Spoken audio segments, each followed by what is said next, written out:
Buenas tardes a todas. Voy a mirar bien la sala. ¿Hay alguno? Sí. ¿Alguno hay? Bueno, pues buenas tardes a todos y a todas. Bienvenidos y bienvenidas de nuevo al Centro para la Igualdad 8 de marzo para continuar con el curso que desde Clara Campoamor, Escuela de Pensamiento Feminista, junto con el Observatorio de Igualdad de la Universidad Rey Juan Carlos, hemos puesto en marcha. Hoy para recibir a Laura Nuño, muchas gracias Laura por acompañarnos, que nos va a hablar de algo que para mí, y yo creo que en realidad para muchas, son imprescindibles, que son las políticas de igualdad. Muy denostadas políticas de igualdad, que yo creo que de esto nos va a hablar Laura, porque parece que son siempre prescindibles, y sin embargo creo que para las feministas y para las que estamos en el movimiento de mujeres son más necesarias que nunca. Las instituciones son los lugares en los que hemos trabajado, seguimos trabajando para colocar las políticas de igualdad en el primer orden de la agenda política. Nos cuesta horrores, ¿verdad, Laura? Pero bueno, somos muy guerreras, lo reconozco, somos muy persistentes y siempre trabajamos en los márgenes, así que vamos a continuar en ello. En este caso, deciros que ya estamos en el ecuador del curso. Parece mentira que estábamos peleándonos por ver cómo lo poníamos en marcha, ya llevamos la mitad. Hoy es 31 y yo no me acordaba de que era Halloween. Y parece que ha afectado esto de Halloween porque hay menos asistencia hoy. Imagino que irán llegando, es una broma lo de Halloween, quiero pensar que no es por Halloween, pero bueno, en cualquier caso, muchas gracias a los y las que estáis aquí esta tarde. Os voy a presentar un poco a Laura. Tiene un currículum abultadísimo, como todas las ponentes que tenemos, con todas las profesionales con las que colaboramos. Vamos a hacer una lectura así, ¿cómo la hacemos? ¿Transversal? Corta. ¿Corta? Venga, vale, pues una lectura corta. Pues tenemos aquí con nosotras a Laura Nuño Gómez. Es politóloga, investigadora y activista feminista, directora de la Cátedra de Género del Instituto de Derecho Público y del Observatorio de Igualdad de la Universidad Rey Juan Carlos, así como impulsora del primer grado académico de género en España y de distintos programas de posgrado relativos a estudios de género. Es autora de El mito del varón sustentador, además de una treintena de artículos y libros sobre sus investigaciones. Desde su creación con motivo de la entrada en vigor de la Ley para la Igualdad Efectiva de Mujeres y Hombres, es una de las 3 expertas integrantes del Consejo Estatal de Participación de la Mujer. Voy a seguir un poquito más, ¿vale? Un poquito más. Directora de Ciencia Política por la Universidad Complutense de Madrid. Su tesis doctoral, que defendió en el año 2008, versa sobre los orígenes y las consecuencias de la división sexual del trabajo. Esta investigación se publicó posteriormente bajo el título El mito del varón sustentador, del que hemos hablado anteriormente, donde ahonda en las raíces de la división sexual del trabajo y defiende la tesis de cómo la incorporación de las mujeres al espacio público representa una de las mayores revoluciones del siglo XX, aunque sostiene que aún es incompleta. Incompletísima, Laura, cada vez más me parece. Puesto que los nuevos roles de género en el espacio público no han ido acompañados de la reformulación de las tradiciones en el espacio privado. Este es el motivo por el que la autora considera que la división sexual es una de las principales fuentes de la desigualdad de género. Os voy a leer algunas de las monografías donde ha trabajado, porque además ya creo que el primer día os la presenté, como estaba aquí Ana de Miguel, hice un poco de publicidad, solo una poca. Te vi. Pero bueno, en el año 2007, Elementos para una teoría crítica del sistema prostitucional, como ya os dije el primer día con Ana de Miguel, que os sigo recomendando encarecidamente que leáis. Luego tenemos Género, Ciudadanía e Igualdad, tenemos también Formación contra la Violencia de Género, como veis, un amplísimo currículum que no me voy a extender en leer más porque lo que nos interesa de verdad es escucharla a ella. Así que, Laura, cuando quieras. Bueno, me ha presentado una amiga y se nota. Bueno, antes de empezar, quiero agradecer la iniciativa de la Concejalía de Igualdad de Fuenlabrada de organizar este tipo de formaciones, porque creo que son claves y lo vamos a ver a lo largo de la tarde. Es un placer volver a estar aquí en Fuenlabrada Y, bueno, y agradecer, por supuesto, las personas que hoy han asistido aquí para compartir este momento todas juntas. Cuando montamos, organizamos esta formación, que eran 5 módulos, cada una de las ponentes fue eligiendo temas. Y había un tema que no se elegía, que era el de las políticas, no se elegía, el de las políticas de igualdad. Total que finalmente opté por asumirlo yo, porque creo que hablar de políticas de igualdad es clave. ¿Qué problema tiene esto de las políticas de igualdad con un auditorio como el que veo aquí? Que veo a muchas feministas de reconocido prestigio, que conozco hace mucho tiempo y que, por tanto, saben lo que son las políticas de igualdad. Y probablemente haya compañeras que tengan menos información sobre qué son, cómo han evolucionado. Entonces, os propongo lo siguiente. Ajustándome a los tiempos, he pensado hacer, primero, una aproximación rápida a cómo ha sido la evolución de las políticas de igualdad. Aquellas compañeras que lleven años pegándose por las políticas de igualdad probablemente se lo sepan, pero intentaré que sea rápida. Entraré después en un debate que hay que respondería a la siguiente pregunta. ¿Por qué no solo no hemos conseguido erradicar la desigualdad, sino que la igualdad sigue creciendo? La desigualdad sigue creciendo.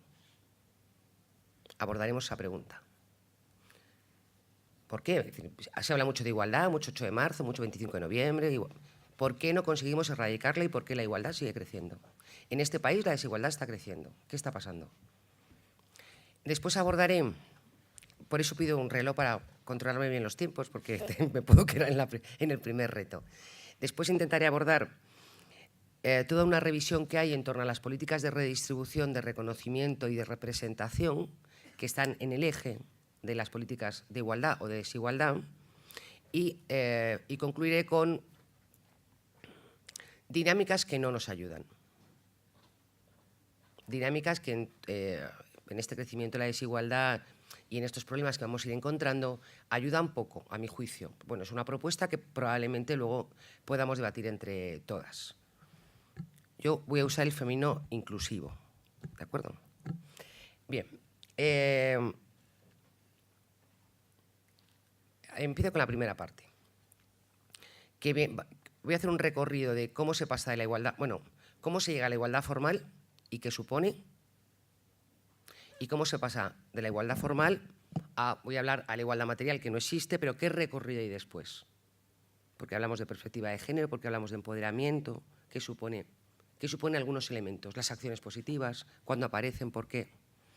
Bien, y empezamos por el primer paso, la igualdad formal.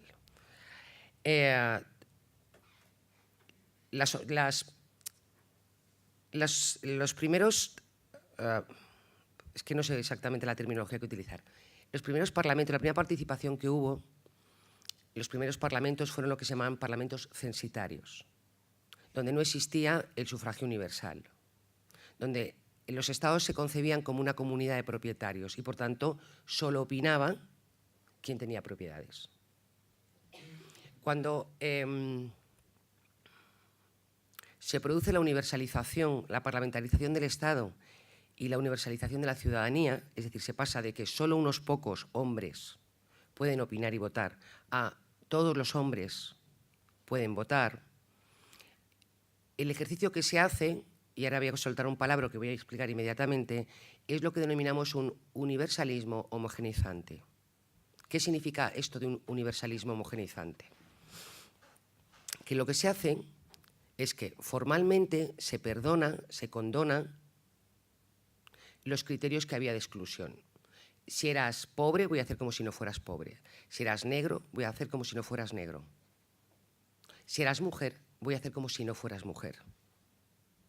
Pero la norma sigue siendo la misma. El concepto abstracto y neutral de ciudadano es de un hombre blanco, heterosexual, sin diversidad funcional. Y la norma sigue siendo esa. Y cuando se regulan y se hacen políticas públicas, la norma sigue siendo esa. Y esto va a ser un problema clave a la hora de entender qué pasa con la igualdad y la desigualdad. ¿Por qué? Porque todo lo que no se ajusta a la norma, y luego entrar en ello, se hace a través de lo que llamamos derechos específicos, devaluados, objeto de negociación permanente, que se llevan a los derechos sociales, derechos específicos para lo que denominan colectivos. Las mujeres, por tanto, somos un colectivo, mire usted, mayoritario. Esto va a tener un efecto clave a la hora de diseñar las políticas públicas y a la hora de entender por qué no conseguimos acabar con la desigualdad. Porque en esa extensión de la ciudadanía, lo que se hace es perdonar aquellos atributos que te excluían de la ciudadanía. Vamos a hacer como si no fueras mujer. Vota, participa. Vamos a hacer como si no tuvieras una... Te perdonan, te condonan, te permiten formar parte del cuerpo de la ciudadanía, pero el sujeto abstracto, neutral, sigue siendo el mismo. ¿De acuerdo? Entonces, esto va a tener un efecto clave. Tan efecto clave que Simone de Beauvoir lo tematizó como ¿qué somos las mujeres? El segundo sexo. ¿Qué significa que seamos el segundo sexo? Que hay un primer sexo. ¿Qué tematizó Betty Friedan? El problema sin nombre. ¿Por qué? Porque la exclusión ya no era formal. Ya no te decían, no, como eres mujer no puedes votar. Como eres mujer no puedes ser un cargo público. Pero has construido una noción de cargo público y de ciudadano que se ajusta a determinadas pautas. Te perdonan ser mujer, pero eres el sexo equivocado. Te perdonan ser homosexual, te perdonan, pero tienes la orientación equivocada. De hecho, ¿de qué se habla? De políticas de inclusión. ¿Inclusión dónde? Inclusión en la norma. ¿Y qué es la norma? Y esto tiene un efecto clave en las políticas de igualdad. Clave porque todas las políticas se diseñan para este tipo de patrón. Bueno, ya hemos llegado a la igualdad formal. Bueno, hemos llegado. Le costó mucho al movimiento sufragista llegar y todavía en muchos territorios donde no se ha llegado ahí.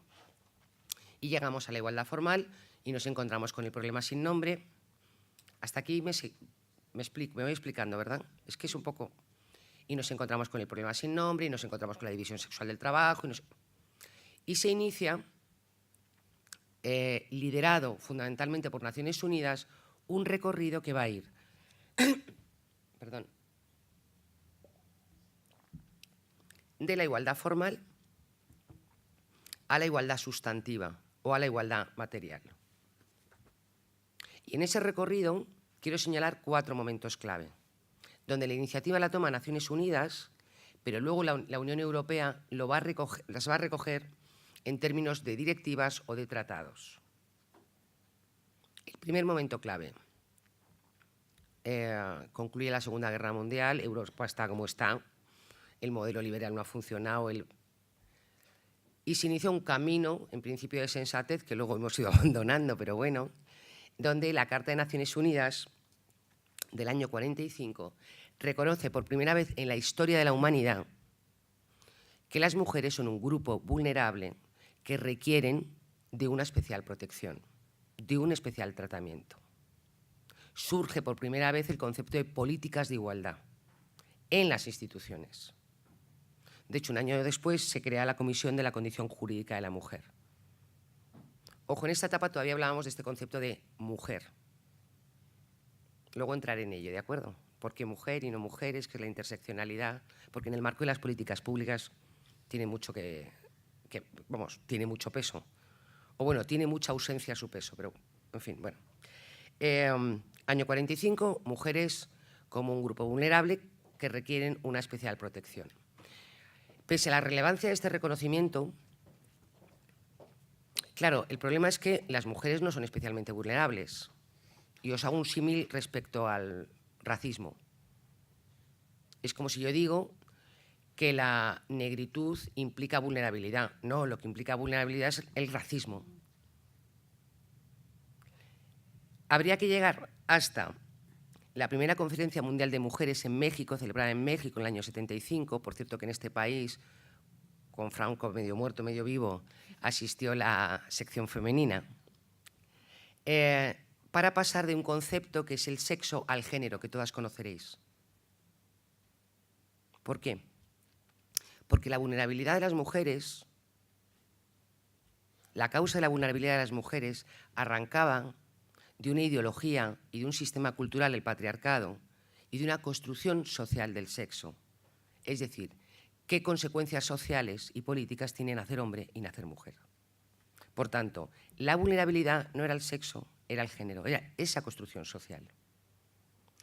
En tanto que construcción social o política, al identificar el género como origen de esa vulnerabilidad, automáticamente se responsabilizó a las instituciones, a los estados y a los gobiernos en su erradicación. Si tiene raíces culturales y políticas, ¿es usted responsable de erradicarlas? Bien, segundo momento. Tercer momento, la CEDAW, la Convención sobre la Eliminación de todas las formas de discriminación contra la mujer, que incorpora la CEDAW en el año 79. Bueno, estoy haciendo un recorrido muy vasto, ¿de acuerdo? Es decir, que yendo a los elementos que luego van a conformar las estrategias clave que tenemos en las políticas de igualdad. ¿Qué incorpora? Las acciones positivas, que además se exporta del Movimiento por Derechos Civiles estadounidense, que vendría a significar lo siguiente: ante una realidad constatable en el tiempo y duradera, donde hay un desequilibrio manifiesto, hay que intervenir para forzar representaciones, para asegurar una representación que por el camino se va dejando. Y las acciones positivas son todas aquellas acciones que impulsan la promoción y la presencia de mujeres en puestos de responsabilidad, un otro tipo de cuestiones. ¿Ante qué? Ante el desequilibrio manifiesto, mantenido en el tiempo, entre hombres y mujeres. Operaría con los hombres y con las mujeres. No sé por qué ellos a veces se sienten tan discriminados. Esto también les protege. Lo que pasa es que, bueno, les protege mejor el patriarcado, yo creo. En fin, bastante mejor, ¿verdad? Bien, cuarto momento, para que tengamos esta evolución rápida. Llegamos a la cuarta Conferencia Mundial de Mujeres en Beijing, año 95. Y el relato que hay es que, lejos de avanzar en igualdad, en muchos espacios está retrocediendo y que las cosas no van como debieran. Y se hace una revisión con una participación muy activa del movimiento feminista, de la sociedad civil. Se hace una revisión a qué está pasando con las políticas de igualdad. Y de pronto surge un nuevo mecanismo, que todas conoceréis, y un nuevo objetivo. El nuevo mecanismo será eso que denominamos transversalidad de la perspectiva de género, o mainstreaming. No es exactamente lo mismo, porque el mainstreaming tiene tiene un plus cualitativo. La transversalidad de la perspectiva de género es que en todas las políticas públicas, en todos los departamentos y en todas las unidades se incorpore una perspectiva de género, que significa una perspectiva que no solo tenga en cuenta a los hombres. Esto es la perspectiva de género, que tantas resistencias genera. La perspectiva de género lo que plantea es: miremos la realidad y hagamos políticas no solo pensando en eso que tienes tú en la cabeza, que es ese hombre blanco sin diversidad funcional. Hagamos política y políticas públicas pensando que también hay mujeres. También enrabieta mucho lo de la perspectiva de género, porque ese concepto neutral del ciudadano se entiende como no ideológico. El androcentrismo se vive como natural, no ideológico. Y lo que se vive como ideología es precisamente una mirada no androcéntrica. Es decir, que tenga en cuenta a las mujeres. Bueno, llegamos a la perspectiva de género. O al mainstreaming, que es esa parte cualitativa, que no solo es una metodología de incorporarlo, sino que tiene que ser el camino principal. Es lógico, el camino principal de las políticas públicas debería contemplar, que menos, que hay hombres y mujeres. Debería ser, bueno, nuevo, por tanto, metodología de trabajo y un nuevo objetivo. Claro, consensuar un objetivo común en un movimiento feminista internacional, donde están las finlandesas, pero están las saudíes, pero luego están las mexicanas, es complicado porque cada una parte de un punto. Y, bueno, se llega al acuerdo de que hay un objetivo hacia el que tiene que caminar el feminismo y las políticas de igualdad, que es el empoderamiento de las mujeres. Y, por tanto, el test del empoderamiento es un test que es muy eficaz para medir propuestas que se venden como feministas. El test es el empoderamiento. Si empodera, puede ser feminista. Si no empodera, habrá que repensar hasta qué punto es feminista o pertenece a otro tipo de doctrina o otro tipo de objetivos. Porque a veces en el feminismo entra todo. Yo no puedo declararme ecologista si niego el cambio climático y no reciclo. Yo soy muy ecologista, pero reciclar es malo y además soy negacionista respecto al cambio climático. Y que viva la contaminación. Me dirán, con buen juicio, es un perfil de ecologista un poco raro. Cuanto menos, usted es otra cosa, no es ecologista, desde el respeto. Bien. Esta es la evolución que os iba a hacer. Voy entrando en el resto de los temas que he ido anunciando. ¿Cómo va la cosa? Regular. Muy regular, por ser optimista. Han pasado más de 3 decenios de la CEDAW, que en el artículo 2 decía que los Estados parte, artículo 2, convenían en seguir por todos los medios apropiados, repito, y sin dilaciones, una política que asegurara la no discriminación contra la mujer. Y aquí seguimos. Quizás no hay todos los medios y hay bastantes dilaciones. La transversalidad de la perspectiva de género, que se incorpora además en el Tratado de Ámsterdam en el marco de la Unión Europea. Sigue sin aplicarse. Siguen sin aplicarse. Tenemos, que además se aplica con otras historias, dicen es imposible. ¿Cómo va a ser imposible? A ver, políticas educativas. Tenemos un Ministerio de Educación, sí, pero el Ministerio de Administraciones Públicas tiene una unidad formativa. Tenemos un Ministerio de Economía, sí, pero existen secretarías generales técnicas en el resto de los ministerios donde se hacen las cuentas también, es decir, está transversalizado. Hasta el Ministerio de Sanidad, tenemos un Ministerio de Sanidad y luego tenemos unidades de atención más o menos en las diferentes estructuras. Políticas que ya están transversalizadas y que hemos naturalizado sin problema, y resulta que con la que hay problema es con la de género. Por algo será, y lo veremos. Vale, bueno, no hay un solo país donde exista igualdad. O sea, esto es sin dilaciones y con todos los medios apropiados. Ni un solo país en el mundo, a día de hoy. Voy a ir... Vale, aquí cierro la evolución. Paso de bloque, ¿de acuerdo? ¿Qué ocurre con la igualdad de género? ¿Qué ocurre con la igualdad de género? Y quiero destacar 2 asuntos. Uno, la construcción política de la diferencia, porque la diferencia es una construcción política. El color de la piel políticamente ha sido relevante y sigue siendo relevante. La pigmentocracia incluso, si eres más morenita, menos morenita, en América Latina opera. Pero el color de los ojos no. Nadie ha dicho porque tienes los ojos verdes no votas o porque tienes los ojos azules eres esclava. La diferencia es una construcción política. ¿De qué? De lo relevante para el orden social. ¿Qué orden social? El que toque. Si estamos en el esclavismo, pues para un modo de producción esclavista que me viene muy bien tener esclavos que ya decidiré quiénes son. La diferencia es política, se construye políticamente siempre para mantener un orden social, el que sea, el que toque. Patriarcado, lo que toque. Segundo concepto, es un concepto relacional. Yo soy tan diferente de una mujer negra como ella de mí. Yo soy tan diferente de un hombre como el de...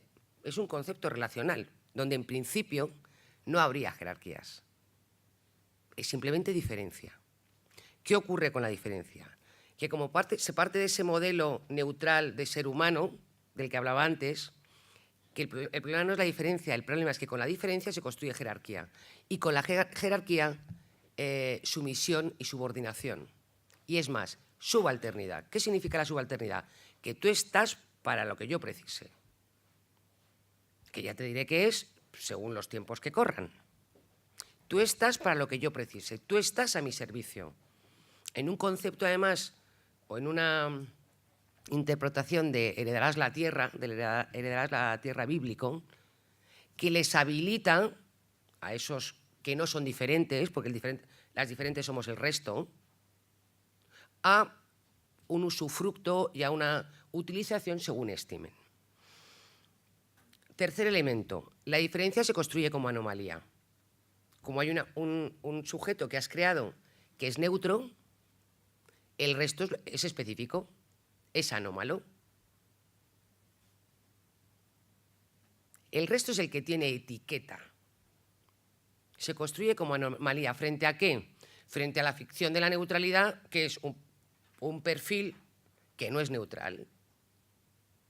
Que no es neutral. Cuarto elemento. Este proceso, además, para más INRI, esencializa identidades. Desde la superioridad del sujeto universal, esencializa. ¿Qué esencializa? Las identidades no inscritas en el patrón hegemónico. Me da igual que sean gays, me da igual que sean mujeres, me da igual que sean africanos, me da igual que sean de la etnia romaní. Yo, además, desde mi hegemonía, te voy a decir qué significa ser mujer, qué significa ser gay, y lo voy a esencializar con las sobras de lo que a mi identidad no le venga bien. Para el caso de las mujeres, además, es que se construye como la otreidad absoluta, que diría Amelia Valcárcel, como lo complementario. Así que si yo soy racional, tú eres mistérica y sensible e intuitiva. Que ese es el cuento. Tiene gracia, ¿eh? Una reflexión de un hombre es ejercicio racional. Y nosotras, llegamos a través de la intuición. ¿Qué es la intuición? No racional. Es que lo leemos, oye. ¿No? En las nubes. En las nubes, eso sí, hay anuncios y todo. Claro. ¿Cómo construir las otras identidades? En el caso de las mujeres, con lo que te sobra de tu identidad. Primero construyes la identidad masculina, los valores asociados, lo público, lo racional, la fortaleza, y luego construyes, con lo contrario, la identidad femenina. ¿Qué ocurre? Que cuando desde una identidad hegemónica se construye su propia identidad y la de enfrente, no solimos salir bien paradas. Eso que se llama heterodesignación, es decir, que otros digan lo que tú eres, no suele ser un juego ganador. Y ahora, ¿dónde me iba? Que me he perdido. Sí, la designación. Bueno, es que me he perdido porque no estoy siguiendo esto, así que voy a mi aire. Si lo siguieran. Bien. Iba a decir algo, pero se me ha olvidado, da igual. ¿Todo esto en qué se apoya? ¿O cómo se consigue? O sea, ¿cómo se consigue que las identidades no hegemónicas acepten sin más la heterodesignación externa? Que digan, pues tú eres así. Cuando son heterodesignaciones culturales, es decir, que tú vas a otra cultura y le dices lo que es, esa cultura, la alteridad cultural. Las europeas, bueno, voy a decir los europeos para respetar los europeos dicen como son los africanos. Pero probablemente los africanos no compren esa etiqueta y les devuelvan la pelota diciendo, y yo creo que los europeos en bloque, me da igual si son belgas, italianos o griegos, son así. La alteridad entre culturas no se suele comprar en las culturas de origen, en las culturas que son designadas. ¿Qué ocurre con la alteridad sexual? Cuando eres el otro, o la otra en este caso, que es que se inscriben en el marco de una propia cultura. Y el proceso de socialización hace que lo termines comprando, porque forma parte de tu propia cultura. Así que tenemos patriarcados de coerción, donde la desigualdad va por ley, y patriarcados por consentimiento, termina acuñado o muy trabajado por Puleo, Alicia Puleo, donde el trabajo lo hace la socialización. Y lo hace muy bien. En primer lugar, se articula a través de lo que se llama un dualismo sexualizado. Tú diferencias, construyes una identidad masculina donde claramente dejas definido qué es ser un hombre. Ser un hombre es no ser una mujer. ¿Y qué es ser una mujer? Algo peor. De hecho, cojan a un chaval de 3 años y vístanlo de rosa para salir a la calle. Te montará pataleta en la puerta de casa. Coge a una niña y vístela de azul. No te va a poner pegas. Términos como nenaza, que es el peor insulto para un hombre. Identificarlo con una mujer. ¿Existe el insulto nenazo? No, porque identificarte con lo valorado con lo hegemónico nunca será un insulto. Igual que existe negrata y no existe blancata. Es decir, el mundo de los insultos es un retrato de toda la significación de las identidades, los reconocidos y los valores. Bueno, socialización sexualizada, donde, como señala Ana de Miguel, la ideología sexual no es optativa y donde todo el mantra la libre elección o el libre consentimiento es falso. Yo puedo decir, vengo aquí vestida así porque yo quiero, pero si viniera con el torso desnudo, que esto lo puede hacer un hombre, probablemente no en esta mesa, pero podría hacerlo, yo misma no lo podría soportar porque soy un producto cultural. Todas somos productos culturales. Y en la medida en que somos productos culturales de un patriarcado, asumimos como propias normas patriarcales. Bien. Bueno, por supuesto a través del consumo y por supuesto a través de todo lo que tiene que ver con los medios de comunicación y la creación. Supongo que conocéis el test Bechdel. ¿Lo conocéis? Bien. Bueno, para quien no lo sepa, es un test que se aplica a las películas para ver semejante cuestión. Si salen dos personajes femeninos, si hablan entre ellas y si de lo que hablan no tiene que ver un hombre. O sea, lo que media en la conversación no es hablar de un hombre, que el centro no sea un hombre. Es decir, las conversaciones que tenemos todas habitualmente en la vida. Es decir, pues a veces... Bueno, pues la mitad de las películas no lo pasan. Cuando salen dos mujeres hablando, tienen que hablar de un hombre. ¿De qué vamos a hablar nosotras? ¿De qué vamos a hablar? Vale. Políticas, la construcción política y la diferencia. Derechos universales y derechos específicos, que es la segunda cuestión que quería hablar. Claro, como no estamos en la norma, ¿qué ocurre? Que durante las últimas décadas han proliferado lo que llamamos derechos particulares y específicos, a saber, por el sexo biológico atribuido, por la identidad sexual, la diversidad funcional, la edad, el indigenismo, la negritud, la autoctonía, lo que sea, y por supuesto el sexo. ¿Qué ocurre con estos derechos? El objetivo en principio es, ya que la realidad es diversa y la norma parte de un único patrón, vamos a hacer qué hacemos para ajustarlo un poco, porque es que nos ha quedado muy desequilibrado el tema. Pero claro, lo que no interpelan es la ficción del sujeto, esa construcción del sujeto universal como neutro. Así que son derechos parche, que nos vienen muy bien, yo no digo que no, pero que no interpelan la ficción del sujeto. Así que cuando tú haces leyes de educación o leyes, tú estás pensando en ese sujeto. Luego ahí haces un parche que dices, bueno, como se me han olvidado todos estos colectivos, voy a ver si lo arreglo un poco. Por tanto, el tratamiento de los derechos específicos va a tener siempre un tratamiento subalterno y subsidiario respecto al marco interpretativo general, que es el serio y el riguroso. 1. 2. Nos los mandan siempre a derechos civiles, es decir, sociales, es decir, dádivas. La concepción del derecho de los derechos políticos, de los derechos civiles y los derechos sociales no es homogénea. Los derechos civiles y políticos, la consideración es que te pertenecen como individuo, como persona. Mientras que los derechos sociales es, bueno, si ahí se reparte y si no, te aguantas. Eso no resta elementos políticos a la ciudadanía. Pues claro que los resta. Sobre todo si tu construcción de la ciudadanía es tan falsa como todo esto. Bueno, la consideración de... ¿Qué consideración política tienen cuando estás inscrita en derechos específicos? Minoría. Que manda narices que las mujeres, que son el 52% de la población, resulta que sean una minoría.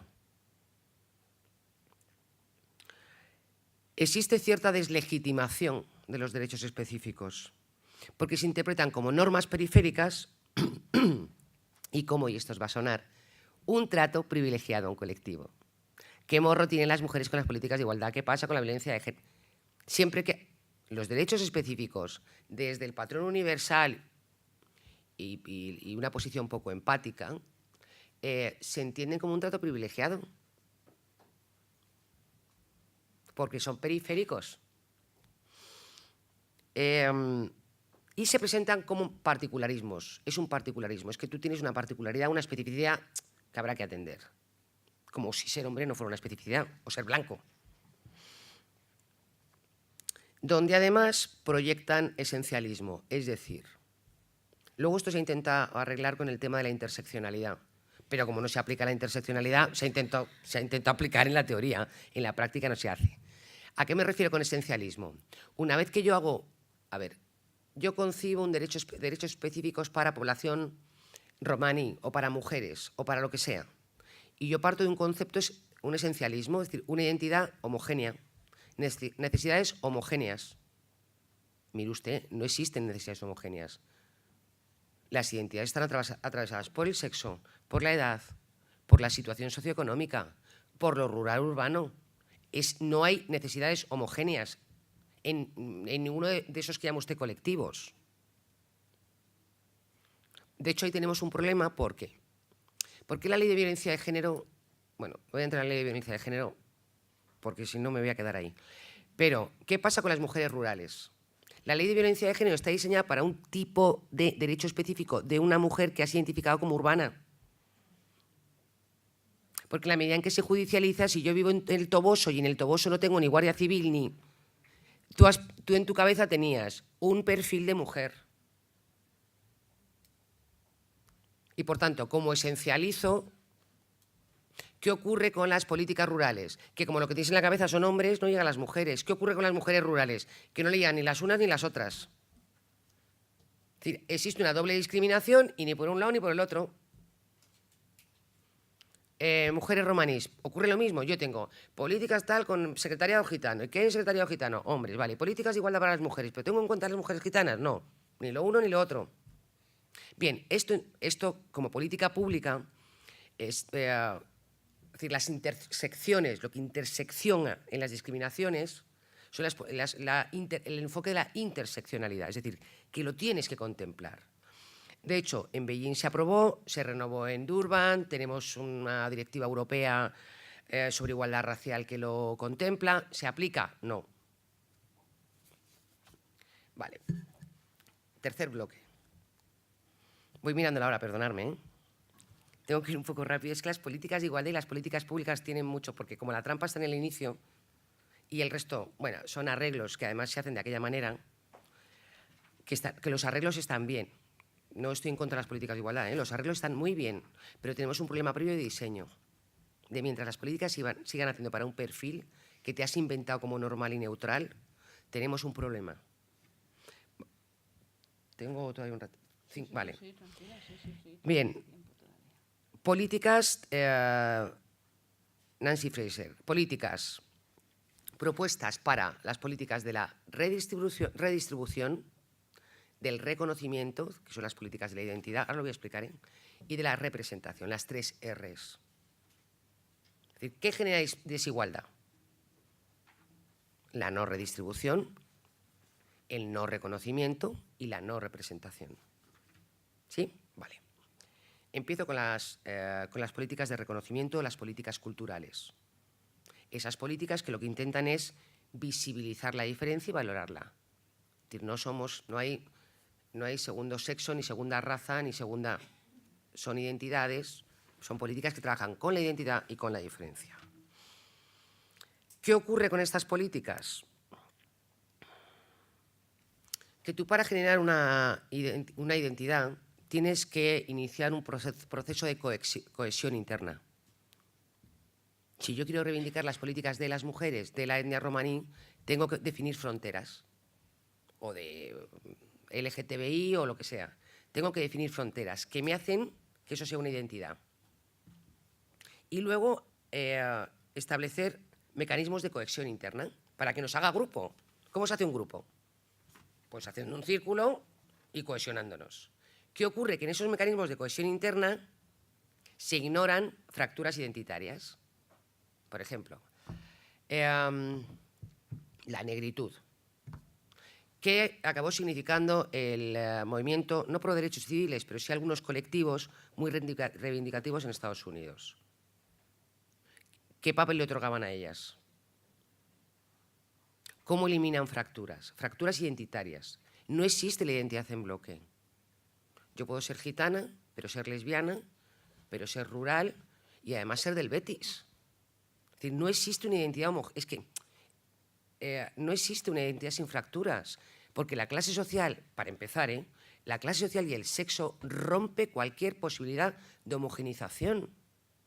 No es lo mismo la rica que la pobre, y no es lo mismo ser mujer en cualquier sociedad, en la que sea, y luego podemos negar si esto se ha construido, si es cultural, si es queer, podemos discutir lo que queráis. Nacer con aspecto de mujer y que te identifiquen como mujer en cualquier sociedad, en cualquier comunidad del mundo, significa algo. Y ese algo no es bueno. Puede ser muy malo o solo malo. Nacer con aspecto de mujer y que te identifiquen como tal significa algo, en todas partes. Es el primer elemento identitario. Los pendientes que señala Ana de Miguel. ¿Qué hace? Si es niña, corre pendientes. Luego dirán que es libre consentimiento. Probablemente las niñas con 4 días dicen, ¿me vas poniendo unos pendientes? Bueno, ser mujer significa algo. Y lo que no se puede negar es que nacer mujer o nacer negro o nacer indígena o nacer pobre significa algo. Vale. Perversiones o efectos, las políticas de reconocimiento están bien, ¿eh? No digo que estén mal, pero ¿qué perversiones tienen las políticas identitarias o de reconocimiento? El primero, que las identidades no son estructuras homogéneas, se construyen de forma múltiple y combinada y variable. Yo puedo ser heterosexual y mañana descubrir que es que el mundo de las mujeres me encanta. O puedo nacer pobre y resulta que es que o al revés. Es decir, no son estáticas. 2. A veces, en un contraste, si son identidades culturales puras, a veces, en un contraste por definir fronteras y decir yo no soy como tú, soy diferente, nos encontramos con que se inscriben en un relativismo posmoderno que entiende que los derechos humanos son resultado, son una imposición del imperialismo cultural occidental. Me explico. Como Europa defiende los derechos humanos, y yo soy muy moderna, yo digo que los derechos humanos es un concepto que se ha inventado en Europa y en el mundo occidental. Estuvimos hace poco en unas jornadas en Lisboa, sobre mutilación genital femenina, y estaban las posmodernas europeas diciendo que los derechos humanos, que es un concepto occidental, y las africanas diciendo, a nosotras los derechos humanos nos encantan. El acceso al agua, a la sanidad. ¿Estabas tú dándole lecciones? Sí, claro. Dice, no, allí con los derechos humanos tenemos problemas con el agua, con la sanidad, con la violencia, pero con los derechos humanos ninguno. En todas cuestiones, porque como recuerda Celia Morós, en Vetas de Ilustración, como todo lo que hace ella, magnífico, el respeto a los derechos humanos, o los derechos naturales, o como queramos llamarlo, o los derechos, o la dignidad de las personas y del ser humano, no es monopolio occidental. No lo es. Históricamente no lo es.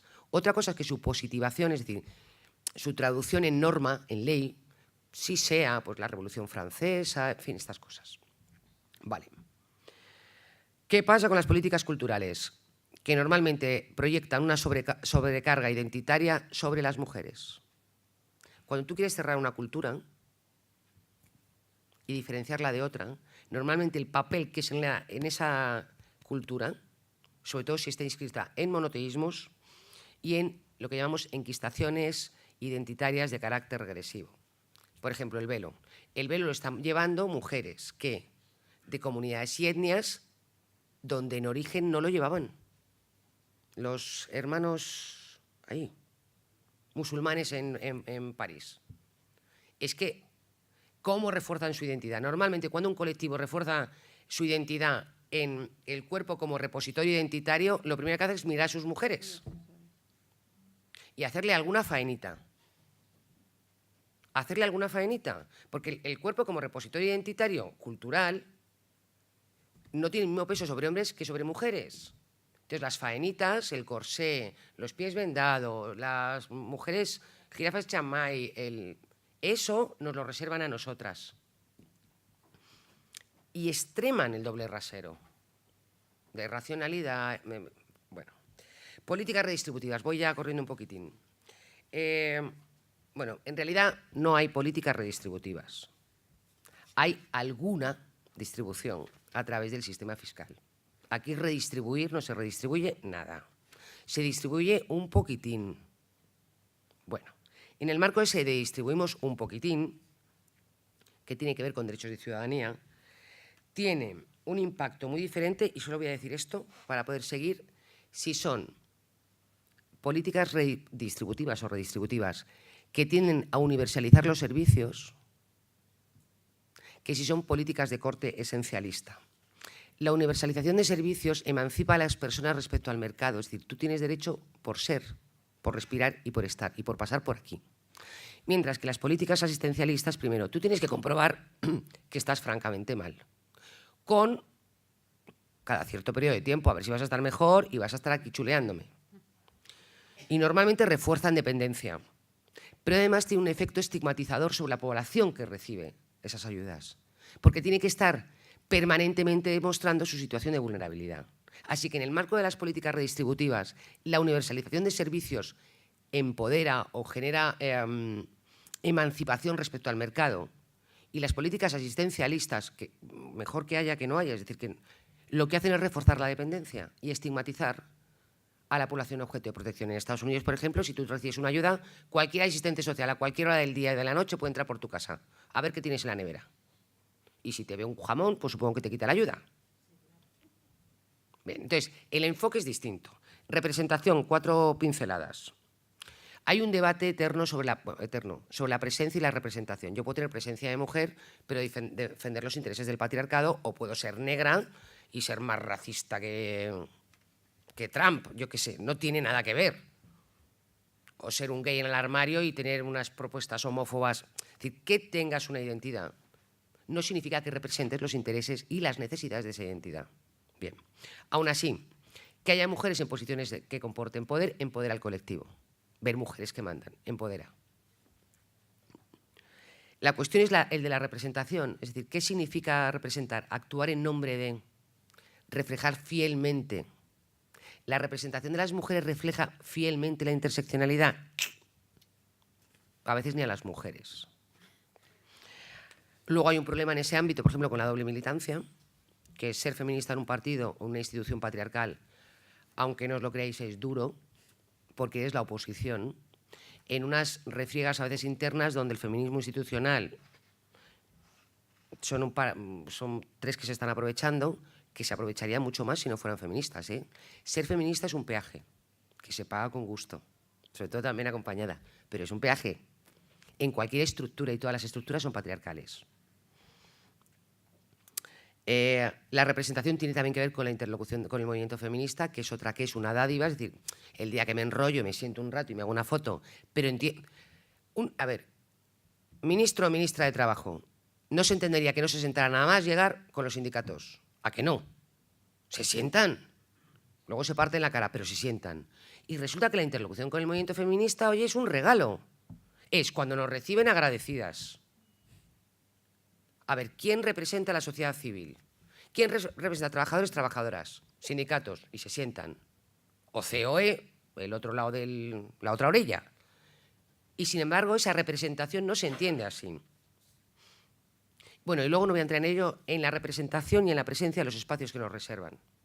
Porque cada vez que pueden nos arrinconan a lo que llaman nuestros espacios. Total, que al final nos terminamos moviendo en espacios semidomésticos donde no hay mucho poder. No hay mucho poder. Vale, voy cerrando ya enseguida, ¿vale? Tranquila, que vas bien ¿Sí? de tiempo, no te preocupes. Ah, vale. Qué bien me trata siempre, es una gozada. No, es que para mí es complicado hablar de políticas de igualdad sin introducir algunos elementos. Y como sé que es muy plural la sala, pues, a ver, caso español. Pues en este país, no cumplir las leyes tiene un coste político, salvo que sean leyes de igualdad. ¿Bien? La Ley de Impacto de Género 2003, impacto de género neutro, no hay impacto.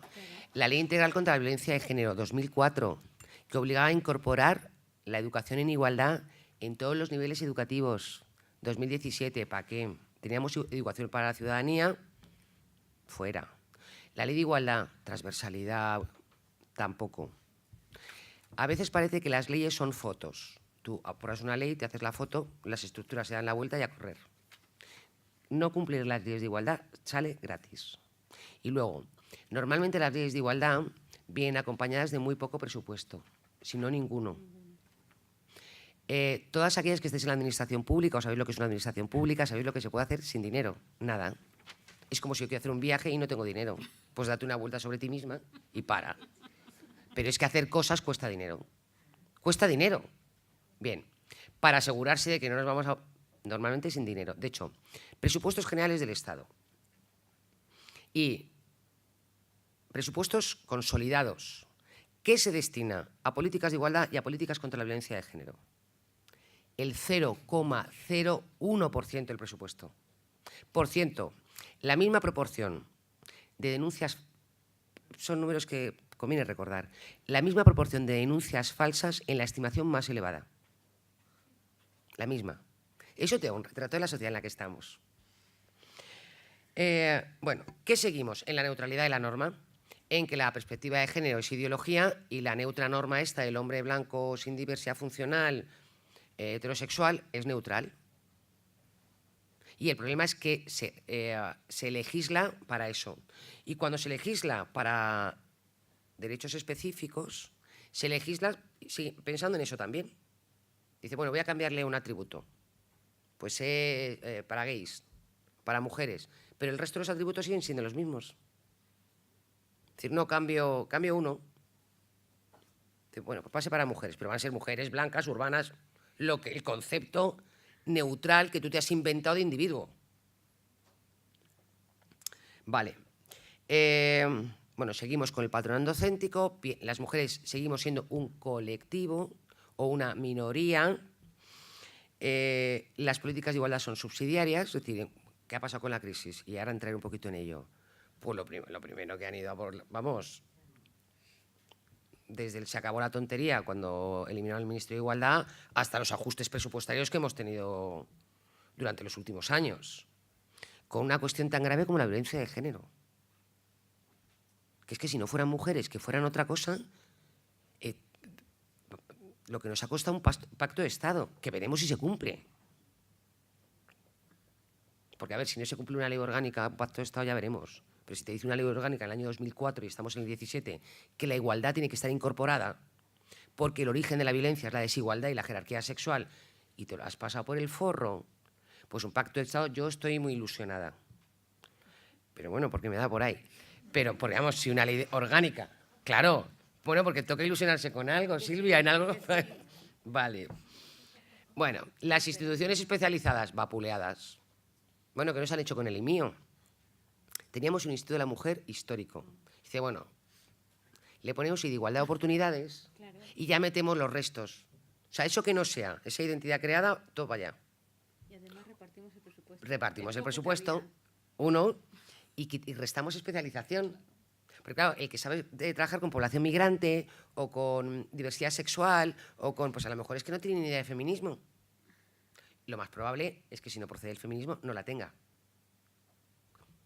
Porque aquí todo hay que estudiarlo, excepto el feminismo, que basta con olerlo. Entonces, tú tienes una opinión sobre las políticas de igualdad. Si yo a alguien le pregunto, políticas educativas, políticas de industria, pues diría, pues no. Pero como tú tienes un sexo, hombre o mujer, tú entiendes que por el hecho de tener un sexo ya sabes de políticas de igualdad. Y te encuentras, la verdad, con situaciones bastante paradójicas, donde la gente sabe de políticas de igualdad, pero no ha abierto un libro en su vida. Y no sabría de políticas educativas o de... No, pero de igualdad se sabe. Con nacer sabes.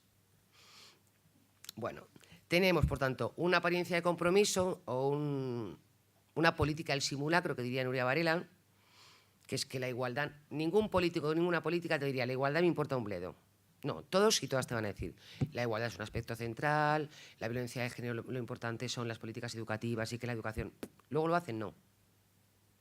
Todo el mundo formalmente dice que es muy importante y luego hay una cultura del simulacro. Luego no se hace o se hace poco. Que convive a veces con un espejismo igualitario, sobre todo en algunos tramos, que es la igualdad ya está conseguida, pero ¿qué más queréis? Que es pues que mires un dato para que veas que no. Y con neomachismos varios, que van desde la cultura negacionista a la violencia, que si feminazis, que sí, en fin, todas estas cuestiones que estamos viendo, que hemos visto con el caso Juana Rivas y que venimos viendo cada vez que hay un problema. Vale. ¿Qué ha pasado con este contexto, con la crisis? Perdón, la crisis no, la gestión política de la crisis. La gestión política de la crisis. pues en vez de aplicar estas 3 R's, políticas de redistribución, políticas de reconocimiento, políticas de representación, nos han endosado otras 3 R's, que son recortes, reformas laborales y una reacción patriarcal sin precedentes que se puede simbolizar en la reforma del aborto, en la reforma de la LOMCE y la eliminación. Pero ¿tanto les molesta la educación para la ciudadanía? ¿Tanto molesta una asignatura? Pero si luego te lo van a dar profes que no van a tener ni idea porque no hay formación. No, despreocúpate. Pues lo primero que hicieron.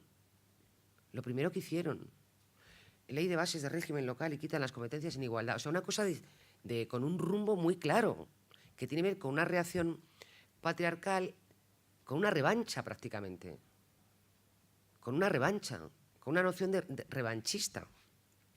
Bueno, las primeros, como yo esto lo he contado alguna vez, voy a reducir mucho, porque algunas de las que estáis aquí me consta que alguna vez me lo habéis oído, entonces, mi querida Silvia. Recortes. Bien, ¿qué se piensa? ¿Que los recortes son neutros? Falso. Los recortes afectan a la población más vulnerable. ¿Os suena eso de feminización de la pobreza? Pues las mujeres, la presencia de mujeres entre situaciones de mayor vulnerabilidad es mayor. Así que las primeras perjudicadas, ellas. Y luego una segunda cuestión. La emancipación de las mujeres respecto al espacio privado, a sus obligaciones históricas y naturales del cuidado y estas cosas, tienen que ver con su emancipación respecto al espacio privado. Y la emancipación de las mujeres respecto al espacio privado tiene que ver con lo que hay en lo público. Véase, escuelas infantiles, atención a la dependencia. Su emancipación respecto a esas responsabilidades que les endosa el patriarcado, naturales e históricas, tiene que ver con su capacidad para emanciparse y sus responsabilidades. De hecho, la incorporación de las mujeres al espacio público no es ajeno a que pueden emanciparse. Recortes en servicios públicos en general. Recortes en gestión social del cuidado. ¿A quién afectan los recortes en gestión social del cuidado? A quien se ocupa del cuidado. España es un país, según los modelos de bienestar, hay 3 agentes: el Estado, el mercado y las familias. Y son los proveedores del cuidado. Tienes el modelo nórdico, tenemos el modelo nórdico donde el cuidado lo desplazan al Estado y hay servicios públicos. Tenemos el modelo británico que dice al mercado, no tienes, no existes. Y tenemos lo que llamamos modelos familistas, típicos del Mediterráneo. Italia, España. Bien, claro. ¿Qué hacen los modelos familistas? Dicen, no, el cuidado de la familia, lo que llaman malla de solidaridad familiar. ¿Y quién teje esa malla? Las mujeres, mayoritariamente las mujeres. ¿Qué ocurre cuando recortas la inversión en gestión social del cuidado? Que se lo endosas a ellas. Atención a la dependencia, ayudas a la maternidad, el permiso de paternidad. Qué tomadura de pelo, ¿eh? Venga a posponerlo. Luego dicen que que es importante la corresponsabilización, pero si no das el permiso, con una cosa bastante cainita, que es, ¿están con la custodia compartida? Pues si te crees la custodia compartida, pide el permiso compartido, es una cuestión de coherencia. Si tú crees que la custodia o el cuidado se puede compartir, tendrás que dar un permiso de paternidad igual que el de maternidad. Porque el cuidado es que no surge a los 12 años o a los 9. Si tú como poderes públicos, custodia compartida, pero voy de la mano, al menos, con un permiso igual, intransferible. Bueno, pues no.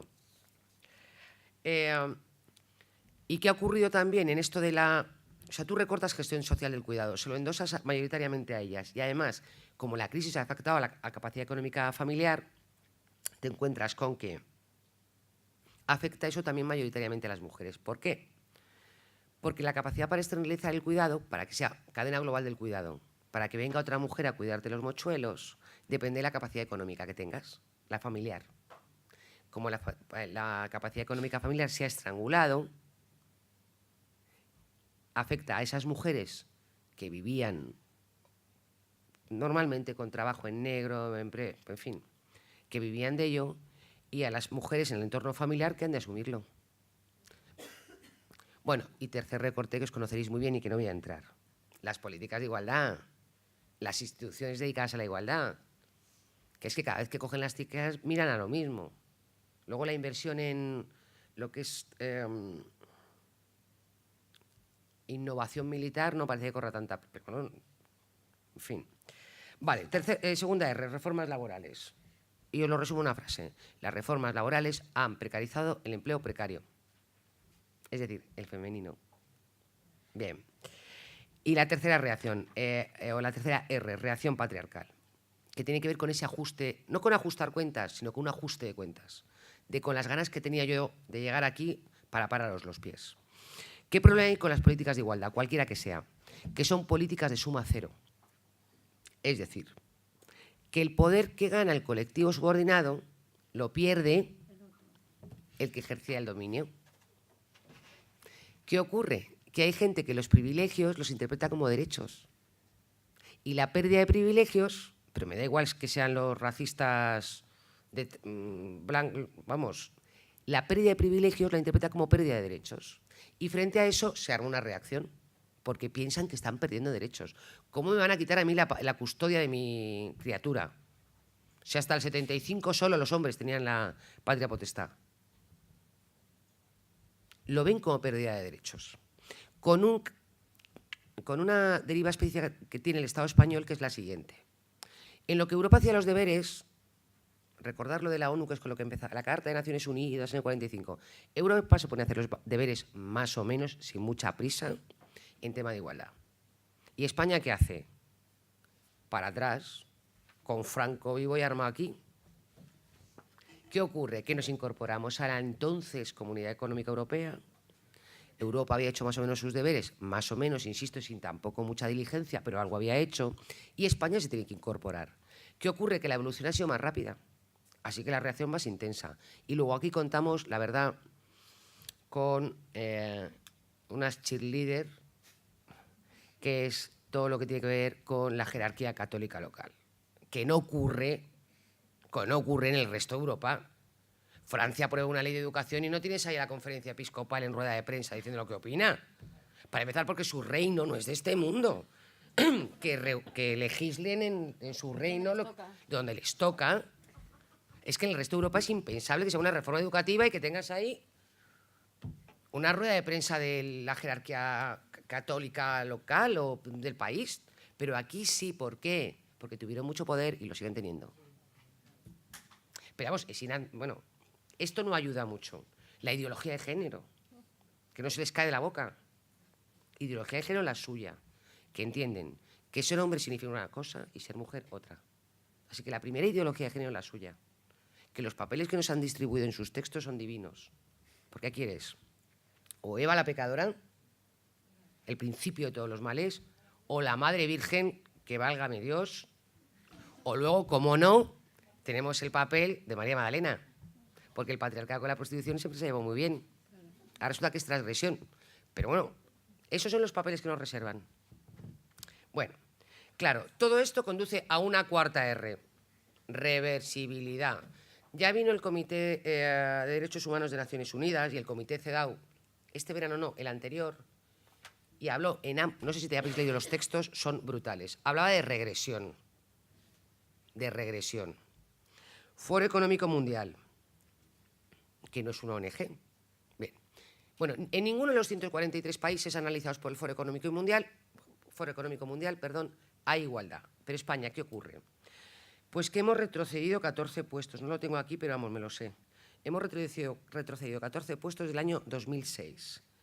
¿Dónde damos la peor nota? ¿Cuál es el peor indicador? En participación y oportunidades económicas, es decir, en el empleo de las mujeres. ¿Qué empleo tienen? La calidad del empleo. Si acceden al empleo. ¿Qué ocurre con el empleo? Que el empleo es la forma de entrada casi a los derechos civiles. Si tú no tienes una renta básica, si tú no tienes renta alguna, ¿qué derechos civiles tienes? Bueno, temas que no ayudan. Ya estoy terminando, pero vamos, va a ser nada ya. Temas que no ayudan. Primero, la cultura del simulacro. La igualdad nos importa mucho, pero no hacemos nada. Si te importa, harías. Tan fácil como eso. Si no haces es que no te importa. Haces por otras cosas, que te veo. Así que si no haces, no te importa. Toda una suerte de debates que están surgiendo ahora, a ver, que se presentan como... O sea, con este panorama de regresión, desigualdades laborales, desigualdades en las oportunidades económicas, nos encontramos con que hay debates que se están poniendo encima de la mesa que se presentan como supuestamente emancipadores o empoderadores, que habría que darles una vuelta. Vientres de alquiler, prostitución, todo lo que tiene que ver con la hipersexualización. Es decir, tu valor depende de la mirada del otro. El primer objetivo que tiene que tener una chavala de 15, 16 años es generar deseo ajeno, lo que llama hacking capital erótico. O todos aquellos discursos que, con otro discurso, pero muy parecido, nos envían al mismo sitio, a casa y a cuidar. Una cosa que podríamos denominar la mística de la maternidad.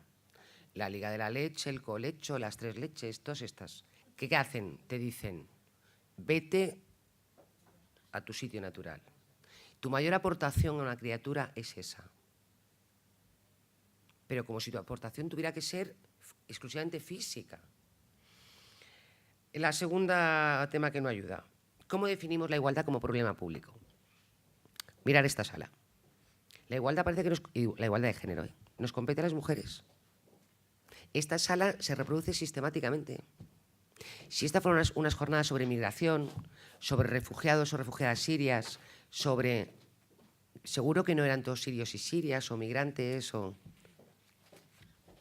Pero parece ser que en materia de políticas de igualdad, todo lo que tiene que ver con la inclusión de las mujeres y la no discriminación y la no opresión, etc., etc., nos compete a nosotras. Mayoritariamente, siento decirlo así, porque las salas son así, tienen este aspecto, y la formación también. Y si yo me voy a formar en derechos humanos y voy a una jornada sobre población migrante, estoy convencida, bueno, no estoy convencida, y lo sé porque voy, que no es todo población migrante, es decir, que la injusticia te interpela aunque no te toque. Bueno, 1, ¿a quién compete? 2, ¿qué prioridad tiene? Yo tengo la sensación de que en los espacios, voy a decir izquierda, ¿vale? En los espacios de izquierda o comprometidos con la igualdad, hace falta recordarlo. El lenguaje sexista, hace falta recordarlo. Mientras que la derecha lo tiene muy claro, eso de que tenemos que volver a nuestro espacio natural. Llega Gallardón, ¿qué es lo primero que hace? ¿La ley del aborto? ¿Cuánto tiempo llevamos pidiendo una ley del aborto? No, esperar, tener paciencia, no es el momento. Y nosotros, bueno. Es decir, la prioridad en ir para adelante e ir para atrás es diferente. Ellos tienen más prisa en llevarnos a nuestro sitio que la prioridad que se otorga a la igualdad. Es una sensación mía, ¿eh? O sea, que esto es más que discutible. Respecto a la dinámica del movimiento feminista, y con esto voy a cerrar. Bueno, durante los últimos años nos hizo un gran favor Gallardón, la verdad, porque reactivó el movimiento feminista. Nadie se creía que iba a hacer lo que iba a hacer, total que se puso a hacerlo. Y en este espejismo igualitario, que algunas pensaban que la igualdad estaba hecha, dijeron, ¿cómo que? Y activó bastante, y se ha mantenido... Bueno, es que no hacen más que darnos argumentos, la verdad, es decir, cómo desactivarse. Bien, la cuestión es que se ha activado, incluso hay cierta moda, que a mí no me parece mal, de denominarse feminista. A mí me parece bien, siempre y cuando te denomines feminista y lo seas, o lo intentes. Es decir, que no te denomines ecologista y seas negacionista con el cambio climático. Y vayas a cazar elefantes y... Es decir, hombre, que haya cierta coherencia entre lo que declaras y lo que eres. Y el feminismo tiene que ver con una clave que es la emancipación de las mujeres, su dignidad y el empoderamiento. 3 cosas básicas. Vale. El feminismo... Claro, ¿qué tiene el feminismo? El feminismo tiene diferentes propuestas. ¿Por qué? Porque pretende transformar la sociedad. Y entonces es más fácil que una diga, pues la clave está en los permisos. Que otra diga, no, las políticas públicas no son importantes. Que otra diga, no, pues la clave está en lo cultural. Porque son propuestas que lo que quieren es transformar y crear un mundo nuevo. Como se trata de construir algo nuevo, es más fácil que haya divergencias, que haya lo que llamamos poliarquía. ¿Qué ocurre con el patriarcado? Que es que tiene muy claro la ruta de vuelta, está de acuerdo, no tiene que inventarse nada, sabe de dónde viene. Entonces las confrontaciones entre nosotras son mayores que en el bicharraco que supone el patriarcado, que lo tiene muy claro. Porque no tiene que reinventarse nada, solo tiene que darse la vuelta. Lo tiene detrás. Entonces, a veces entramos en debates semidomésticos que nos restan energía y con una suerte como de feminómetro. Las institucionales somos menos feministas que las feministas y las sindicales. A ver quién es más feminista. Bueno, que yo creo que nos resta fuerza, sobre todo porque lo que tenemos delante es un bicharraco muy armado. Y es cierto que en el marco de estas tres políticas de redistribución, de reconocimiento y de representación hay un montón de propuestas, mientras tengan que ver con esas claves de empoderamiento, respeto a la dignidad, autonomía, es decir, las claves del feminismo. El feminismo no va... No respetemos la dignidad de las mujeres, son claves básicas del feminismo. Y yo creo que eso es un problema que ayuda a poco. Por eso, y con esto voy a terminar. Hay un pacto, el patriarcado, como decía Celia Amorós, representa un pacto metaestable. Es decir, estable, estable, estable, pase lo que pase. Y frente a eso, es preciso que desde el feminismo tengamos un pacto metaestable. Cada cual con sus propuestas, cada cual con su posición ideológica, en el marco del feminismo, claro, del no negacionismo y este tipo de cuestiones. Fortalecer redes. Y luego, un tema clave que yo creo que falta por hacer, y por eso es tan importante la formación y estas cosas que nos monta Silvia. Tú no vas a ver la desigualdad si no te forman para verla, porque tú vas a naturalizar la desigualdad. Por eso hablamos de gafas violeta, porque tú hasta que no lo miras y lo razonas y dices, pero qué barbaridad es esta, lo asumes como natural. Porque el proceso de socialización, que es la gota malaya, día a día, es muy eficaz, muy operativo. Por tanto, ver la desigualdad, el androcentrismo, ellos como unidad de medida, y que ellos, un tipo de ellos, el sexismo, el efecto que tiene esto, la injusticia que supone, la formación, la transversalización, se transversalizan otras cosas, que se transversalice una vez esto, y luego empujar un poquitín para que en la carrera de prioridades, hombre, la igualdad sea prioritaria para aquellos colectivos que defienden la igualdad y cerrar una agenda de mínimos. En última instancia, apostar por un modelo...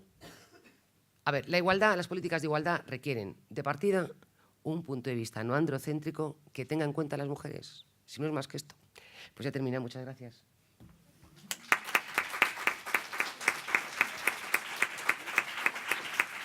Me pasa un montón, ¿no? Vale. Qué buena eres conmigo siempre. Dice que se ha pasado, no se ha pasado nada, que no. Y lo acabo de ver, como no. Pues ya está, además, ¿quién marca los tiempos? Nosotras. Pues Muy ya bien, está. gracias. Claro, para una vez, que no nos corta. Porque ya sabes que en esto lo que se lleva es cortarnos a las mujeres cada vez que hablamos. O sea que... Bueno, pues... La verdad es que las 3 sesiones que llevamos yo estoy encantada porque me voy con muchísimas cuestiones que luego reflexiono en casa y que me dan para seguir pensando en qué necesidades posteriores tenemos de formación. O sea que muy contenta, Laura, porque llevo, fíjate, me he quedado sin folios. Así que muchísimas gracias y ahora, como siempre, es vuestro turno, es el turno para que toméis la palabra y nos contéis o le preguntéis a Laura aquello que creáis conveniente. Por ahí está Elena, si queréis el micro, como siempre, levantáis la mano, decís vuestro nombre y empezamos. Buenas tardes. Bueno, yo voy a opinar sobre una cosa, un tema que siempre se enfoca desde el pensamiento occidental de una forma diferente. Claro, hablando de las culturas diferentes al occidente. Y usted habló de, por ejemplo, de cómo se habla en el occidente de los derechos humanos, no es igual como en unas zonas en África que su problema solamente es no tener agua, no tener acceso al agua. Y esa es un ejemplo. Yo lo que quiero, hablando del velo, es que siempre se enfoca de este tema desde partiendo del pensamiento occidental. Usted habló del velo, que no era el origen de una mujer musulmana. Y hablaste de los hermanos musulmanes, que es el Islam político. Y los hermanos musulmanes son del siglo XX. Entonces el Islam político apareció el día siguiente de la muerte del profeta Mahoma. O sea, el día siguiente apareció el Islam político cuando empezó el asesinato político para el poder, para lograr el poder.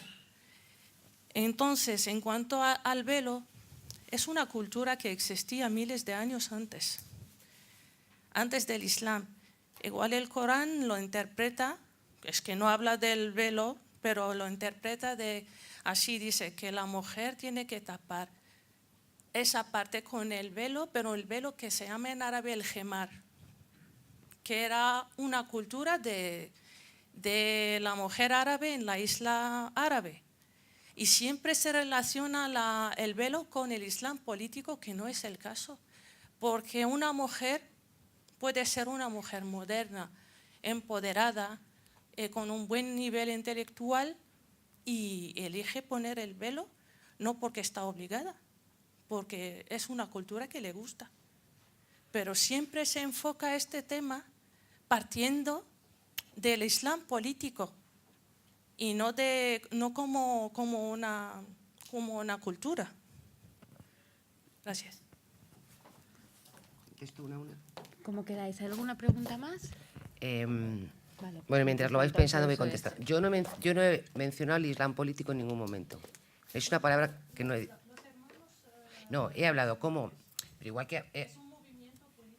Sí, pero yo no... A ver, no he mencionado el Islam político. He estado mencionando movimientos como los hermanos musulmanes, que es cierto que son identidades reactivas, y los del Opus. Igual que he dicho, bien, respecto al velo. Bueno, voy por lo que... No me refiero al Islam político. Me refiero a los hermanos musulmanes que tiene que ver con las políticas de exclusión y todo el diseño de la ciudad de París, que es un diseño para la exclusión, que en contextos de exclusión, y Europa está cada vez más con políticas de exclusión, lo más probable es que generes identidades reactivas. En el marco de las identidades reactivas, hijas de la exclusión, suele ocurrir que las mujeres salimos mal paradas. Pero nos pasa con eso y con otras. No pronuncio el Islam político. Es que no me he metido en ello. He mencionado a los hermanos musulmanes. ¿Es el Islam político? Es uno de los... A ver, no, perdóname. Es un grupo que frente a una política que no es... Frente a una política represiva y excluyente, se genera con señas de identidad propias, casi en un sentido de autodefensa identitaria, donde las mujeres tienen el papel que tienen. Pero no le elevo a una reflexión sobre el Islam político. Igual que cuando hablaba de lo del agua, hablar de unas declaraciones que nos hicieron allí unas mujeres africanas, que en ese debate sobre los derechos humanos... A ver, pero ¿cómo va a ser monopolio de occidental? A ver, ¿cómo van a ser los derechos naturales o los derechos humanos monopolio occidental? ¿Pero qué está haciendo Occidente con el mundo? ¿Pero cómo voy a defender algo parecido a eso? O sea, aquí ¿quién más manda? ¿El concepto de imperio cuál es? ¿Qué es el imperio? ¿El que más mata? Perdóname que te lo diga así. Ahora no, siempre, con Roma, con los griegos y los cartagineses y los... Cuanto más bestia eres, más mata. Y el imperio tiene que ser... Ese es el concepto de imperio. ¿Cómo voy a defender yo qué? Es decir, lo que creo es que nos ayuda poco a los derechos y la emancipación de las mujeres pensar que un universo de derechos no nos protege. Porque una de las grandes ventajas del feminismo y de las políticas de igualdad es llegar a reconocer derechos. Porque aunque no se cumplan, los derechos protegen mucho a los colectivos discriminados o en situación de opresión. Porque si no hay derechos, lo que tienes es una realidad que discrimina y oprime. Y el derecho te lo pueden reconocer, luego puede ser más efectivo o menos efectivo, pero el derecho es un colchón es un salvador, se pueden cumplir o no. Los derechos yo soy muy los derechos, creo que las mujeres y a las personas que están en situación de vulnerabilidad, en sociedades racistas, excluyentes, islamófobas, sexistas, creo que son que brindan alguna protección. Respecto, vale, velo, he hablado de la hipersexualización nuestra y de que yo, con libre consentimiento, vengo aquí vestida así, con un sujetador, nada de ahí. Porque soy un producto cultural. No tengo, a diferencia de otras compañeras, a mí el velo no me plantea ningún problema. Hombre, si me pongo a hacer un análisis de qué significa y de quién lleva velo aquí, las monjas, puedo hacer una... Pero en principio creo que es otra cosa el burka, otra cosa es... Porque yo soy un repositorio. Mi cuerpo es un repositorio cultural. Como voy vestida tiene que ver con la cultura a la que pertenezco. Y el lugar que como mujer me ha puesto esa cultura. Yo voy con tacones. Llevo un anillo, me he pintado los labios, no me descubro el pecho, por mucho que entienda que es una libre elección. Bueno, libre elección en el marco de una socialización, no como con las manos. Y hay determinadas prácticas con las que no me siento cómoda, porque como soy un producto cultural, soy fruto de ese producto cultural. Otra cosa es que le des una mirada y digas, hay que ver lo que hacen con nosotras. Pero no era una crítica al velo. A ver, la hipersexualización en Occidente, ¿qué tiene que ver? Como las familias ya no controlan parto, usos o explotación sexual y reproductiva de las mujeres. Bien, ¿a través de dónde se controlaba eso? De la familia. La familia se ocupaba de que sus chicas tuvieran una vida como ordenada. ¿A través de qué? A través de la privación y el control de su presencia en el espacio público. Bueno, resulta que nos empezamos a emancipar un poquito y nos vuelven a llevar al mismo sitio. Nos vuelven a decir, sois objetos. ¿Qué está ocurriendo con la hipersexualización? ¿Qué ocurre en términos de construcción identitaria en las mujeres occidentales? No en todas, permitirme. ¿Qué pasa con la anorexia? ¿Qué pasa con las niñas que llevan tacones? ¿Dónde te vuelven a mandar? Al mismo sitio, eres un cuerpo. ¿Para qué? Para que yo te mire. Para el placer ajeno. El placer ajeno masculino. Así que yo ahora, voy a querer que tú quieras estar delgada. Voy a querer que tú quieras tener una 120 de talla. Voy a querer que tú quieras estar muy joven. ¿Y tú vas a querer? Porque tú necesitas un refuerzo. A ver, no existen las identidades aisladas. En todo el proceso de socialización y el grupo de pares, la aceptación por parte de tu grupo de pares, el que sea, es clave. En Europa estamos luchando contra la mutilación genital femenina. Bien. Y resulta que estamos asistiendo a operaciones genitales de adolescentes. Porque les han contado que si no tienes el asunto recogidito, es que no estás bien hecha. Por procedimientos no médicos estéticos. ¿Por qué? Porque a su chico le gusta. Y porque está en una sociedad donde le dicen que eso es guay. Chavalas de 18 y 19 años. Se llama La Perfecta Vagina. Búscalo si quieres para que veas. Es decir, que yo no estoy, ni estigmatizo una cultura. Todas las sociedades comparten un gen común que se llama patriarcado. Así que todas tienen prácticas patriarcales. ¿Y qué más? Violentas. Y modelos de belleza y de feminidad que nos vienen haciendo sistemáticamente la puñeta a las mujeres. Y os decía, y los pies vendados, y el no sé qué, y el corsé, y sistemáticamente, ¿qué? Que nuestra sexualidad y nuestra reproducción, y si te pones tú, nuestro cuerpo no es nuestro, no del todo. Es una lucha permanente. Los mandatos hacia las mujeres, hacia cómo tiene que estar su cuerpo, son comunes a todas las culturas. Y a eso me refería. Y luego no sé qué apunto por aquí, pero ya no me acuerdo. Es decir, que, por ejemplo, en Jordania no se iba el velo y se ha recuperado. Y no digo que el velo no sea un rito, una costumbre musulmana. No lo he dicho. He dicho que en comunidades donde no se llevaban o donde había desaparecido, no estaba tan presente. Pero bueno, nos pasa también aquí con otras cosas. Espérate que aquí no veamos el corsé dentro de 7 años, que se ponga de moda el corsé y todas aquí con el corsé puesto. ¿Ya está el corsé? Pues estamos que lo tiramos. No me lo puedo creer. Pues además del tacón, todo para facilitaros la movilidad, si os dais cuenta, es, te voy a subir unos tacones de 20 centímetros, te voy a meter un corsé y ahora a ver quién corre más, tú o yo. Es decir, no era en ningún caso, y se lo aparece así, porque es que más no es mi posición y no lo ha sido nunca, era una crítica más al patriarcado y las formas en que aterriza el patriarcado y todo lo que tiene que ver con identidades reactivas. Ojo, asociadas a monoteísmos. No hay un monoteísmo. Anda que la Iglesia Católica no hace cosas bonitas. Que creo que además he manifestado, en cierta forma, mi posición respecto a algunas cosas de las que hace. O yo qué sé, los integrismos religiosos de carácter cristiano-católico. Tela. ¿Qué hacen con las mujeres?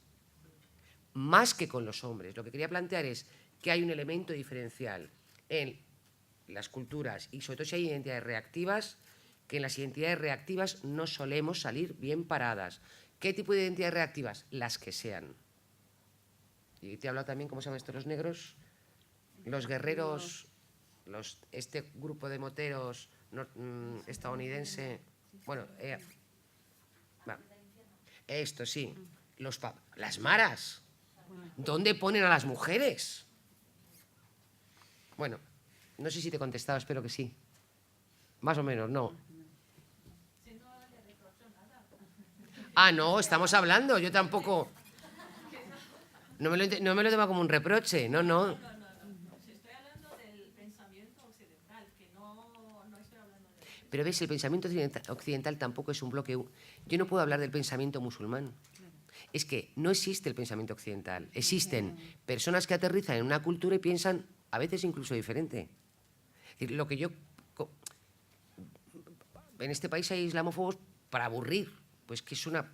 Bueno, y con un discurso anti-inmigración y con un... El pensamiento occidental como tal no existe. ¿Cuál es ese? El francés, el italiano, el griego, y dentro de ahí, ¿cuál? Igual que no existe el pensamiento africano. Es una... Bueno, luego seguimos, vamos a dar más oportunidades. ¿Alguna palabra más? Perdona, ¿tu nombre era? Que no te... Busra. Hola, buenas tardes. Mi nombre es Maribel y quería preguntar, hemos hablado de la hipersexualización, de la utilización del cuerpo de la mujer como forma reactiva y quería preguntar si considera una forma de empoderamiento de la mujer a través de su cuerpo, o la exhibición o utilización de su cuerpo, más allá de ese mito de la libre elección de esa mujer se desnuda porque quiere y tal. Vale, muchas gracias. Si te he entendido bien, la pregunta es, si utilizar tu cuerpo... Si alguna forma de utilización del cuerpo... Si el capital erótico que dice Hacking. Sí, o sea, si puede empoderar a la mujer y no dar, digamos, más leña al fuego del patriarcado. Yo creo que le echa más... A ver, si la utilización del cuerpo es lo que el patriarcado quiere, es decir, que me lo expongas y que sea joven y cumpla con determinadas características, evidentemente alimenta lo que el patriarcado quiere. Si utilizar el cuerpo es correrte una maratón o ir con tu cuerpo como te dé la gana, no. Es decir, si está cumpliendo con los requerimientos del patriarcado, lógicamente alimenta al patriarcado, blanco y en botella. Me refiero a una exhibición, por ejemplo, últimamente se ve mucho en redes sociales exhibiciones de cuerpos considerados no normativos. ¿Eso sería una forma de empoderamiento a través del cuerpo? Sí, claro, porque eso no responde al mandato patriarcal. O sea, yo lo que no estoy es ya a estas alturas del partido, ya me he cumplido mis 50 años, en andarle haciendo caso al patriarcado.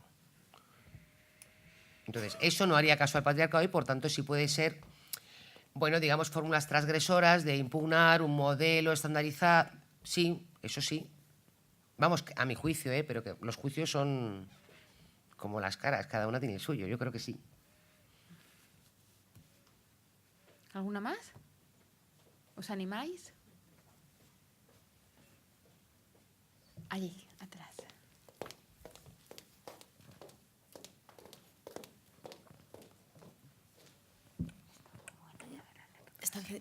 Yo tenía una duda porque te he entendido al principio, cuando has hecho un recorrido de la evolución, que llega un momento que el feminismo separa sexo y género, ¿no? En dos partes distintas. Mi duda es la siguiente, o sea, ¿es realmente disociable? Porque el sistema sexo-género funciona conjuntamente.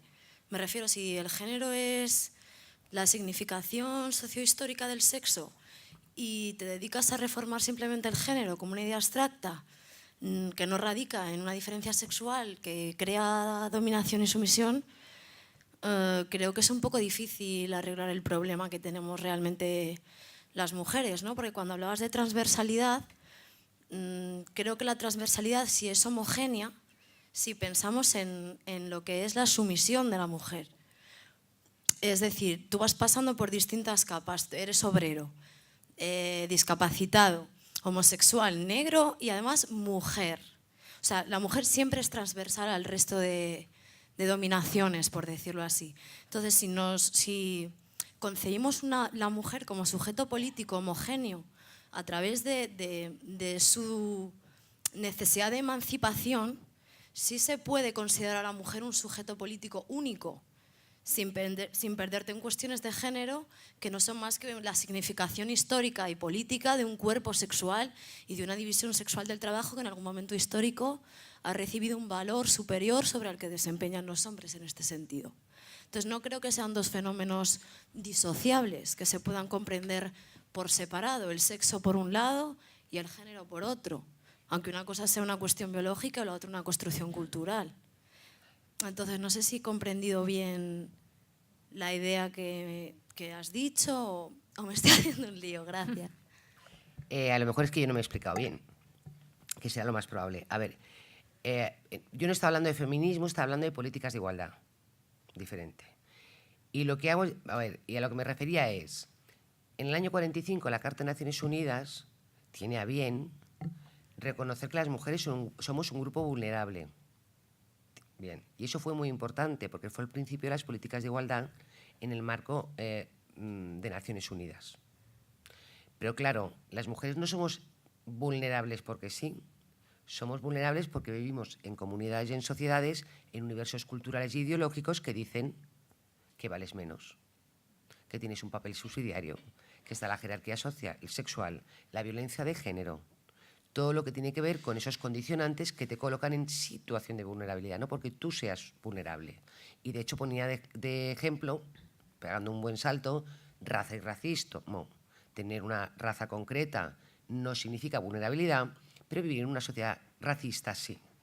En esa evolución, desde el reconocimiento de la vulnerabilidad de Naciones Unidas hasta la primera Conferencia Mundial de Mujeres en México, bueno, entonces sería de la mujer, no de las mujeres. ¿Qué es lo que hacen? Señalar que la vulnerabilidad no es un aspecto, una cuestión biológica de las mujeres, que tiene que ver con una construcción social.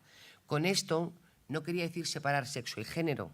Con esto quería decir que la atención, el enfoque en el tratamiento de las políticas públicas pasa a decir, oh, pobrecitas estas, todas vulnerables, a pasar a decir, oye, las instituciones, los gobiernos y las políticas tienen algo que ver con esta situación de vulnerabilidad que generan, porque estamos en sociedades patriarcales, sexistas, androcéntricas. Me refería de una forma muy, además os lo he dicho, un poco basta de vamos a contaros, como voy a intentar resumir cómo evolucionan las políticas de igualdad. Lo que me refería es que se pasa de un tratamiento de la vulnerabilidad como esencia a un tratamiento de la situación de vulnerabilidad que genera un contexto político y social. No sé si me he explicado. Vale. Y luego te pregunto una cosa aquí de transversal. Sí, claro, a ver, la interseccionalidad es clave y una de las cuestiones a las que me he referido, creo recordar, espero haberlo hecho, en el tema de las identidades es que no hay identidades puras, entre otras cuestiones porque todas están atravesadas por dos factores que para mí, muchos más, ¿de acuerdo? Pero clase y sexo. No es lo mismo ser obrero, negro y mujer. En todas cuestiones, porque la interseccionalidad, y no entra en ello porque tampoco me daba tiempo, no es un sumatorio de discriminaciones, porque sofistica. Es más que un sumatorio. Sofistica la discriminación, sofistica la opresión. No es lo mismo ser mujer blanca y lesbiana que ser mujer gitana y lesbiana. No suma. No suma exactamente. Sofistica. Para empezar, porque encima, y para colmo, las políticas de igualdad lo que hacen es quitar uno de los atributos de ese patrón ficticio. Con lo cual, cuando converge interseccionalidad, que es bastante habitual, resulta que las políticas de igualdad no llegan. Bueno, ahora te he contado ya otra cosa porque me ha apetecido. Que espero que me perdones. Bueno, pues muchas gracias, Laura. A ti. La verdad es que es un placer siempre escucharte y espero que os vayáis a casa con alguna duda más, pero sobre todo con muchas más respuestas, que al final es lo que necesitamos, que nos llevarán a tener más argumentos de cara a lo que nos espera ahí fuera, que no hace falta que yo os lo cuente porque todas estáis en lo mismo. Así que muchas gracias y nos vemos en 15 días.